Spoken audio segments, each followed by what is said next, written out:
Namun hingga saat ini saya menyesal kenapa waktu itu saya tidak memutuskan untuk melahirkan anak itu dan merawatnya sendiri. Dan waktu itu saya bilang, nanti kalau misalkan kita putus dan badan saya sudah tidak bisa punya anak, dan saya melihat kamu ada di berita kalau kamu sudah ada pacar dan menikah dengan orang lain, sepertinya saya sudah tidak bisa hidup lagi. Setelah saya bilang begitu, aktor K bilang, jangan khawatir, dia berusaha menenangkan saya. Dan waktu itu dia juga selalu menggunakan alasan orang tuanya. Tapi setelah putus, saya rasa itu hanya alasan saja. Dan berkat kata-katanya, saya memutuskan untuk melakukan aborsi. Aktor K meminta tolong temannya, yaitu aktor X, untuk menemani saya aborsi di rumah sakit.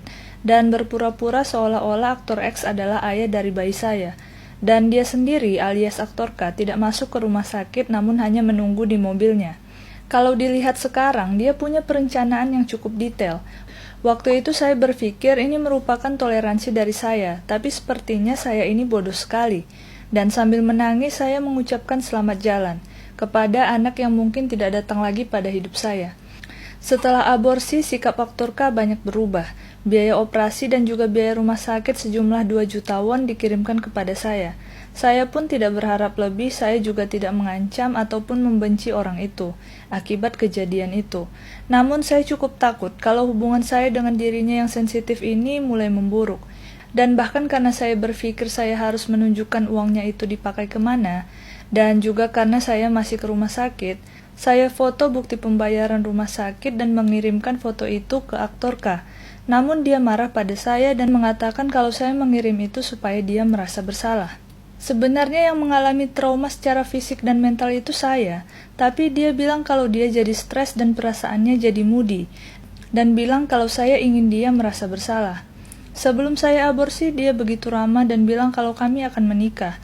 Namun setelah aborsi, dia berusaha dengan alasan harus mengerjakan proyek dan selalu sensitif dan marah kepada saya dan juga moody. Dan waktu itu saya berpikir dia sedang sibuk proyek sehingga saya hanya memahaminya saja. Karena saya benar-benar mencintainya, saya kira semua aktor seperti itu. Setelah saya mengaborsi, badan saya juga mengalami banyak perubahan dan juga memiliki efek secara fisik dan mental. Meskipun itu begitu susah, saya percaya dengan janji aktor K yang bilang setelah proyeknya kami akan bersama. Dan aktor K ini selalu bilang kalau dia lagi bekerja atau mengurus proyek, dia itu bakal menjadi sensitif dan orang sekitarnya itu sudah tahu semua. Sehingga selama ada proyek ataupun syuting, dia selalu meminta pengorbanan dari saya dan juga bilang seolah-olah dia boleh marah kepada saya karena kondisinya. 8 bulan selama